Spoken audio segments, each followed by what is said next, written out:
भी है, पारसी समाज, इन सबसे गुजारिश करता हूं कि इस भयानक व्यवस्था को आप समझिए।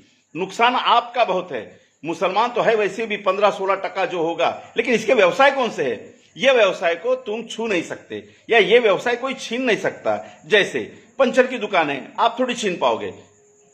मुसलमानों को कितना भी मारा जाएगा, फिर भी आपकी गाड़ी पंचर होगी तो दुरुस्त करने वाला तो मुसलमान ही, आप जाओगे तो उसी के पास, तो उसको रोजी रोटी मिलनी है। रिपेयरिंग का सेक्टर जो है ये कोई छीन नहीं सकता उससे। वेल्डिंग का सेक्टर है, ये कोई छीन नहीं सकता उससे। मोटर रिवाइंडिंग का सेक्टर है, ये कोई छीन नहीं सकता उससे। क्योंकि इतना बड़ा 130 करोड़ का देश, इसमें मोटरें तो खराब होगी, इसमें इंजन तो खराब होगा, इसमें इलेक्ट्रिसिटी तो फ्यूज होगी, इसमें तो वायर जलेगा, इसमें तो फ्रिज खराब होगा, इसमें तो वॉशिंग मशीन खराब होगी, इसमें तो आपका मिक्सर खराब होगा, मोटरसाइकिल आपकी खराब होगी, आपका ट्रैक्टर खराब होगा, आपको चिकन खाने का मूड होगा, आपको सस्ती बिरयानी खाने का मूड होगा, आपको सस्ते कपड़े लेने का मूड होगा, आपको बढ़िया कारागिरी अपने घर में करने का मूड होगा, है ना? आपको पीओपी करनी होगी, आपको टाइल्स बिठाने होंगे, आपको दरवाजे बिठाने होंगे।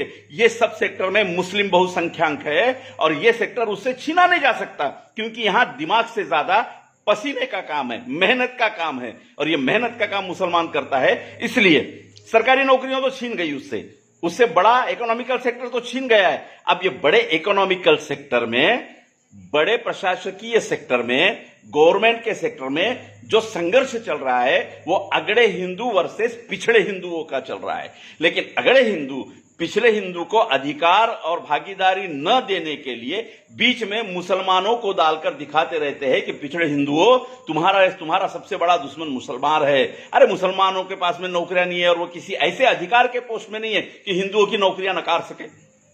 वो ऐसे बैंकिंग पोजीशन में नहीं है कि हिंदुओं का लोन नकार सके। वो ऐसे कमांडिंग पोजीशन में नहीं है कि अब पुलिस में, मिलिट्री में हिंदुओं का प्रवेश रोक सके। वो ऐसा एजुकेशनल सेक्टर में भी नहीं है कि वो हिंदू समाज के लोगों को कहे कि तुमको टीचर प्रोफेसर करके नहीं लेते। वो स्वास्थ्य के क्षेत्र में नहीं है कि हिंदू डॉक्टर को कहे कि तुझे कुछ नहीं मिलता, चल जा। वो कृषि क्षेत्र में नहीं है कि किसानों को बोलेगा ए तुम हिंदू किसान हो, तुमको कुछ नहीं मिलता, आत्महत्या करो। सारा सिस्टम ये मनुवाद के मुट्ठीवर लोगों के हाथ में है और वही पूरे शोषण के लिए जिम्मेदार है। लेकिन निशाना कौन? मुसलमान। तो मुसलमान का ज्यादा नुकसान नहीं है, नुकसान मेरे हिंदू भाई का है।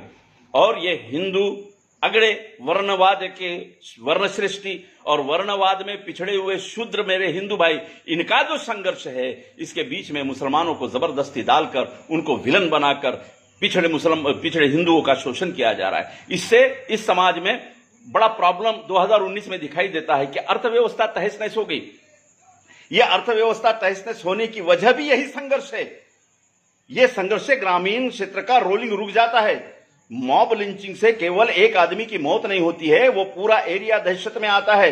बैल बाजार खत्म हो गए, बैल बाजार ठप हो गए। ये बैल बाजार केवल मुसलमानों के नहीं थे, कुनबी और किसानों की अर्थव्यवस्था इस बैल बाजार पे चलती थी। आज पूरे साल में गोवंश जो खेती के काम का नहीं होता है, उसका 30 से 35% निकालना पड़ता है मार्केट में।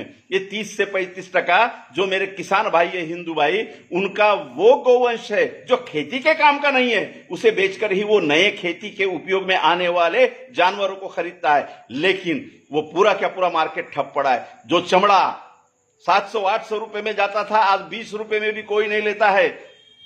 आज कुर्बानी के बाद में मुसलमानों ने पूरे चमड़े दफना दिए, लेकिन मरा कौन? मुसलमान नहीं मरा मेरा माजगी भाई जो सस्ते चप्पल बनाता था, मेरा चमार भाई, मेरा मोची भाई मरा। ये सारे हिंदू फोल्ड में आते हैं। तो समझ लीजिए, इस देश में मुसलमानों पर अगर मुट्ठी भर मनुवादी हिंदुत्ववादी हमले करते हैं और आप इसको नहीं समझते हो और आप भी मुसलमानों को दुश्मन की नजर से देखते हो या उनको बचाने के लिए नहीं आते हो, आप मॉब लिंचिंग में और मुसलमानों पे होने वाले हमलों के बीच अगर मुख्य दर्शक बने रहते हैं, तो आप ये समझ लीजिए कि भारतीय संविधान में जो हक और अधिकार की बात तमाम पिछड़ों के लिए की गई है, उसका भुगतान सबसे ज्यादा मेरा हिंदू भाई भुगतेगा।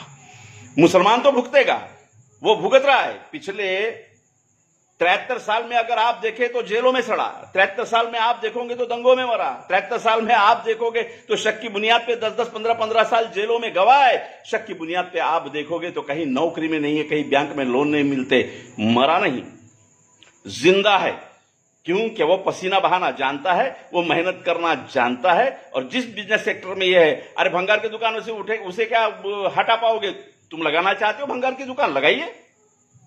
तुम गली गली घूमकर ब्रेड बेचना चाहते हो, बेचिए। तुम गली गली घूमकर रद्दी जमा करना चाहते हो, कीजिए। तुम रिक्शा खींचना चाहते हो, खींचिए।